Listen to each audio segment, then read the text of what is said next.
Hello, আসসালামু আলাইকুম। আমি আজকে আপনাদের সাথে কিছু মজার মজার রেসিপি শেয়ার করব। যদি আপনাদের এখান থেকে কোনো একটা রেসিপিও ভালো লেগে থাকে, অবশ্যই সবাই শেয়ার, কমেন্টস করে পাশে থাকবেন এবং পাশে রাখবেন। আমি আপনাদের সাথে সি ফুড কাঁকড়া রান্নাটা শেয়ার করব। গরুর মাংসের মধ্যে যা যা মশলা লাগে, সেম কাঁকড়াতেও তাই তাই মশলা লাগে। আমি যেভাবে রান্না প্রায় করছি হয়ে সেভাবে এসেছে। আপনাদেরকে দেখানোর চেষ্টা করছি।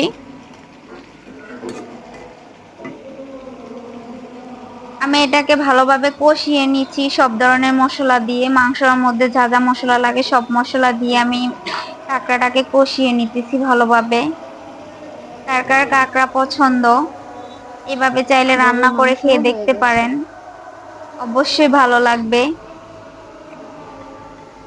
আমার কাঁকড়া খুব ভালোই লেগেছে খেতে, এই ফার্স্ট খেয়েছি আমি, তাই আপনাদের সাথে একটু শেয়ার করলাম। যদি আপনাদের ভালো লাগে অবশ্যই জানাবেন, আর এইভাবে আপনারা খেয়ে দেখতে পারেন চাইলে, সত্যিই অনেক মজা।